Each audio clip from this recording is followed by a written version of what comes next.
on North Korea's nuclear test, Professor Bruce Bechtol joins us now by telephone, a professor of political science at Angelo State University, the author of North Korea and Regional Security in the Kim Jong-un Era. We welcome you this morning. Your thoughts on the timing of this test and what was very unique about this test in particular? Well, first of all, thank you for having me. And I think as everyone can figure out pretty easily, a lot of this was timed with the G20 talks. But the things that were unique about this test were there were several things. One of them was it's the largest test that the North Koreans have ever had, the largest explosion. So by now we're up to about 10 kilotons, which means it was roughly two-thirds the size of the bomb dropped on Hiroshima in 1945. So this would kill about 80,000 people if they were to shoot it on a missile and aim it at Tokyo, for example. The other thing that's very unique about this is typically we have seen the North Koreans wait years before they conducted one nuclear test after they had conducted one before it. And this time we saw them simply wait months.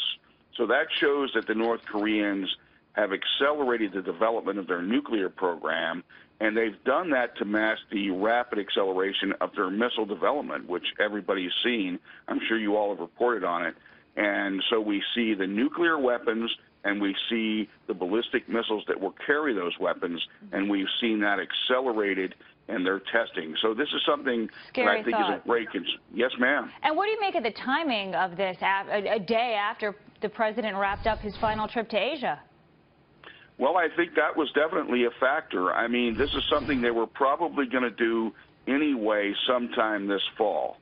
But the North Koreans timed it so it met the exact time frame of President Obama leaving Asia. And I think they did this in addition because of the fact that the United Nations Security Council has condemned their recent ballistic missile tests.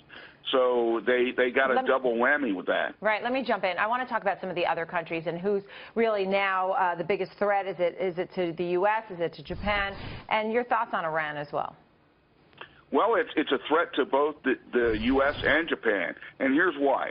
Because the no-dong missiles that we saw them fire just a few days ago, those missiles can launch nuclear weapons at Tokyo or U.S. bases on Japan, so it's a nuclear threat there. But on the other hand, we saw them test firing what's called the Musadon missile, which can hit Guam, where there are 165,000 American citizens.